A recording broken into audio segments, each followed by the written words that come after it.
Welcome back mga ropa, kwentuhan muna tayo. Pag-usapan natin ang bigating game sa pagitan ng kupunan ng New York Knicks kontra sa kupunan ng Los Angeles Lakers. Ito na nga ba ang NBA Finals preview at napakagandang laban ang nangyari dito. Napaka-intense na laban. Talagang nagsisigawan ang mga crowd doon sa loob ng arena ng New York Knicks. At dito nga sa game na to mga ropa, grabe ang ginawa ni LeBron James. Ito na yata ang pinakamagandang highlight play ni LeBron James since naging 41 years old siya mga ropa. Grabe naman kasi talaga ang kanyang ginawang slam dunk dito, alley-oop play yan. Halos yung ulo niya ay pumantay na doon sa may ring. Yan ba ang 41 years old mga ropa? Parang teenager pa rin. Ang taas pa rin niya tumalon. Ngayon mga ropa, coming into this game, ang standing sa kupunan ng Lakers ay 29-18. Pag natalo sila dito mga ropa, babagsak na sila sa pang-pitong spot. Samantalang ang Warriors ay pang-walo na. Magdidikit na sila mga ropa, ang magkapatid. Ang mag-best friend ay magdidikit na if matalo dito ang Lakers. Samantalang ang New York Knicks naman ay may 5 times winning streak. Sunod-sunod ang kanilang panalo. Pangalawa sila sa Eastern Conference. Kaya malakas talaga ang New York Knicks mga ropa ngayon. Dito sa video na to, iisa-isa at ihimay-himay natin ang napakagandang game na to kung ano ang nangyari sa game na to. Dalawang bigating team. NBA Finals preview na nga ba to? Ito ang game analysis at breakdown. Los Angeles Lakers versus kupunan ng New York Knicks. Simulan na natin to. Okay, game. Ngayon mga ropa, first quarter nagsimula ang game na to sa mindes sa tirada ng kupunan ng New York Knicks. At bago to mga ropa, si LBJ naman ang nagkaroon ng go-ahead pass, full court pass papunta kay Luka Doncic. Unang puntos ng game na to, basket is good. Samantala si OG Anunoby naman ay nakakuha ng left side court 3-pointer, easy money. At after nyan, right side court 3-pointer naman ang binanatan dito ni OG Anunoby. Back-to-back 3-pointers para sa kanya. At eto mga ropa, ang gandang pagmamando ng bola ang ginawa dito ni Marcus Smart. Sabay napakagandang pass ang ginawa niya papunta kay DeAndre Ayton. Unang puntos ni Ayton dito sa game na to, slam dunk mga ropa, basket is good. Pick and roll game din naman ang ginawa dito ni Luka Doncic at DeAndre Ayton mga ropa, napakaganda niyan, perfectly executed. Kaya 4 points na kaagad na nagagawa dito ni Ayton. Samantala, ang gandang up and under move naman ang ginawa dito ni OG Anunoby. Panis dyan ng depensa ng Lakers. Buti nga mga ropa, pag show dito ni LBJ sa may 3-point area, first 3-pointer, first field goal dito ni LBJ ay nakuha niya sa may long range bomb, easy money.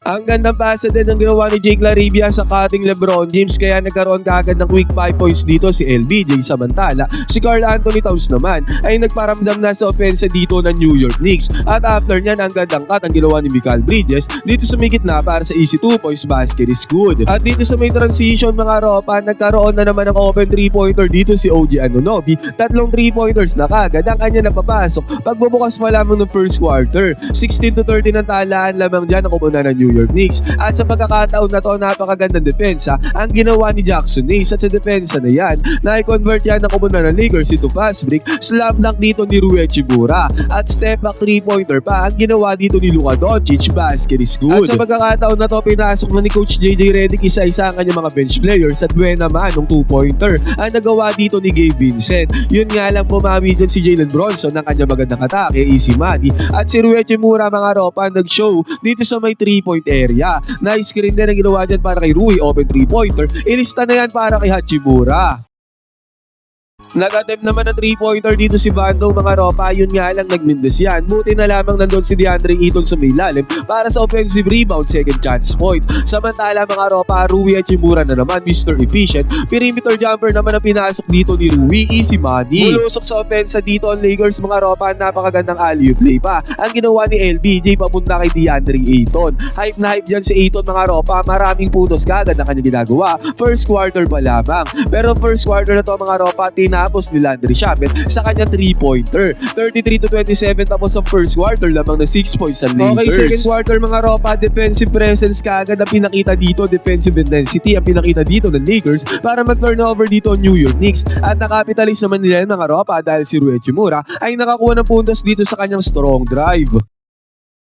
Pero sa pagkakataon na to, nakakuha ng left side corner 3-pointer ang kupunan ng New York at after pa niyan, si Tyler Kolek ay nakakuha pa ng right side corner 3-pointer. Back-to-back 3-pointers para sa kupunan ng Knicks. Tinatluan pa yan ni Josh Hart mga ropa, buena mano, this may second quarter, mainit kaagad sa 3-point area ang kupunan ng New York. 36-33 ang score dito mga ropa, buti na lamang si Luka Doncic ay nakabawi kaagad dito, step back 3-pointer ang pinakawalan dyan ni Luka Doncic. At after nito si LBJ naman ay nakakuha ng kanyang fadeaway perimeter jumper, easy money. Yun nga lang si Landry Shamet ay nagkaroon ng good drive dito para puntosan ang kupunan ng New York Knicks. At after pa niyan mga ropa, Tyler Kolek magic bunot dito ni Coach Mike Brown, nakakuha dito ng perimeter jumper. At after pa niyan mga ropa, na open na naman dito si Tyler Kolek, another 3-pointer na naman ang kanyang ginawa. Hype na hype dyan si Tyler Kolek mga ropa dahil napangawakan na dyan ang kupunan ng New York ang kalamangan. Nag-timeout dyan si Coach JJ Redick mga ropa at after ng timeout, perfectly executed play naman to. Dahil open si Gabe Vincent dito sa may top of na 3-pointer. At pumasok ang 3-pointer dito ni Gabe Vincent, basket is good. At grabe naman si Luka Doncic mga ropa, zigzagging through the defense ng kupunan ng New York Knicks para makakuha siya dyan ng easy 2 points, easy money. Samantala, nagsagutan na nga ng offense dito. Josh Hart ang nakakuha ng puntos dito sa may paint. At si LeBron James naman ay pinanis dito ang depensa ni Karl Anthony Towns sa kanyang fadeaway jumper, basket is good para kay LeBron. Yun nga lang si Landry Shamet, ang lupit na player mga ropa, pumasok na naman ang kanyang long range bomb. Buti na lamang si Luka Doncic ay mabilis ang nakasagot dito sa kanyang 2-pointer, easy money. Nasagip naman ni Ayton dito ang possession ng Lakers mga ropa para makakuha siya dyan easy 2 points. Pero tong second quarter na to ay tinapos ni Josh Hart sa kanyang 2 points din. 56-52 natapos sa second quarter mga ropa, 4 points sa kalamangan dito ng Lakers. 18 points si Luka Doncic, 11 points si DeAndre Ayton, 10 points naman si LBJ dito sa may first half. Okay, third quarter mga ropa, sinimula ni Luka Doncic ang third quarter na to sa kanyang fadeaway jumper, basket is good. At after nyan, good defense ang nilaro dito ni Jake LaRavia na nag-open up sa fast break na kupunan ng Lakers. At tignan natin to mga ropa, heto na yata ang pinakamagandang play na ginawa ni LeBron James ngayong 41 years old na siya mga ropa. Tignan natin to, alley-oop play ni Marcus Smart papunta kay LBJ, halos umabot na sa ring. Yung ulo dito ni LeBron mga ropa, halimaw na halimaw. Take note, 41 years old na yan, matanda na yan. Siya ang pinakamatanda sa NBA. Pero grabe siya dumakdak sa alley-oop play na yan mga ropa. Halos umabot na nga sa ulo ang ring dito kay LBJ. Grabe, halimaw na slam dunk ang ginawa dyan ni LeBron. Parang teenager lang mga ropa. Ang lupit ni LeBron James. Pero yun nga lang mga ropa, nakakuha naman kaagad ng 3-pointer na bawi dito ang kupunan ng New York Knicks. At si Josh Hart naman mga ropa ay nakasegunda pa ng puntos dyan para sa kupunan ng New York. Buti nga mga ropa, ang first 3-pointer dito ni Jake LaRavia ay nakuha niya na, easy money. Samantala, may sagot na lagi ang kupunan ng New York Knicks sa opensa ng kupunan ng Los Angeles Lakers. At si Mikal Bridges mga ropa, baseline attack ang ginawa, slam dunk ang ginawa dyan ni Mikal Bridges. At after nito si Karl Anthony Towns ay nagkaroon ng dalawang offensive rebound doon sa may lalim. At sa offensive rebounds na yan, pareho pinundar ni Karl Anthony Towns sa puntos. Kaya napangawakan na ng Knicks ang kalamangan, 70-65 ang score, kalagitnaan ng third quarter. Ngayon mga ropa, napatimeout nga doon ng Lakers at after ng timeout, Luka Doncic nakapag-convert kaagad ng kanyang 2 points, basket is good. Yun nga lang mga ropa, nakabawi dyan si Josh Hart ng kanyang top of the key 3-pointer. Buti nga mga ropa, nakachani ng 2 points dito si Rui Hachimura. Yun nga lang nagsagutan na dito sa opensa. Si Karl Anthony Towns naman, strong attack ang ginawa doon sa may lalim. At sa pagkakataon na to, Luka Doncic zigzagging through the defense ng kupunan ng New York Knicks. Buti nga mga ropa, na putback ni Jackson Hayes ang second chance points dyan mga ropa. Samantala, plug show dito ni Gabe Vincent sa may left side core 3-pointer. Pumasok ang tirada niya dito mga ropa sa may 3-point area. Ang ganda niyan, basket is good para kay Gabe Vincent. Ito na, nagkaroon na ng run ng kupunan ng Lakers, Luka Doncic dito sa may transition. Pumasok ang walang kabog-abog na 3-pointer. Kaya sa isang iglap na pangawakan ulit ng Lakers sa kalamangan, Knicks naman ang napatimeout dyan. At ang masakit dito, after ng timeout, nag-mintless dito ang kupunan ng Lakers. Walang tumakbo dito sa may fast break, kaya nagkaroon ng easy 2 points dito ang kupunan ng New York Knicks. Naagawan pa ang Lakers dito sa may ibabaw mga ropa, kaya again, back-to-back quick 4 points na nagawa dito ang kupunan ng New York. At ang masaklap dito mga ropa, nakapag-convert na naman ng fast break points sa kupunan ng New York. Easy 6 points sa kanila nagawa mga ropa, kaya napatimeout dyan si Coach JJ Redick. Hawak na ng Knicks ulit ang kalamangan dito sa may third quarter. After ng timeout ni Coach JJ Redick mga ropa, LBJ naman ay nakapag-convert kaagad ng puntos dito para sa kupunan ng Lakers. Yun nga lang mga ropa, si Landry Shamet, sobrang shooter. Pumasok na naman ang kanya 3-pointer, easy money. At after pa niyan mga ropa, si Jalen Bronson ay nakachani pa dito ng 3-pointer, back-to-back 3-pointers para sa kupunan ng New York Knicks. At si LeBron James mga ropa, buti na lamang nakapukol, nakabawi ng 3-pointer niya dito. Pumasok din ang sobrang gandang 3-pointer na yan ni LBJ.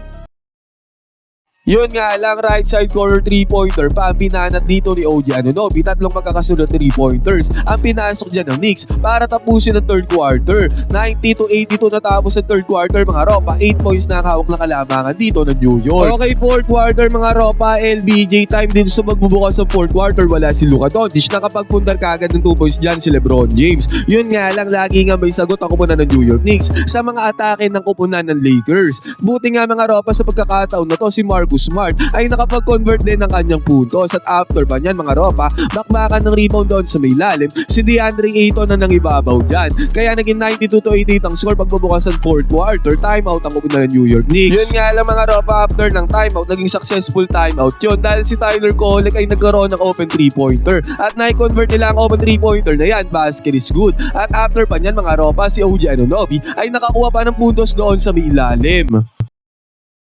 At ang masaklap pa dito mga ropa, si Josh Hart ay nagkaroon pa ng magandang tirada dito, pumasok din yan. Kaya sa isang iglap naging 99-89 ang score, 5 minuto may get ang natitira dito sa may game na to. Buti na lang mga ropa, nakachani ng 2 points dito itong si Jake LaRavia, easy money. Yun nga lang si Landry Shamet, grabe ang nilalaro dito. Ang dami ng 3-pointers ang kanya napapasok sa pagkakataon na to. Buti nga mga ropa, kahit papaano nakasagot si Luka Doncic dito ng kanyang 3-pointer. Yun nga lang, basag ang zone defense dito ng ng Lakers pagkat dito sa may gitna ng kupunan ng New York Knicks, easy 2 points kaagad ang kanilang nagawa.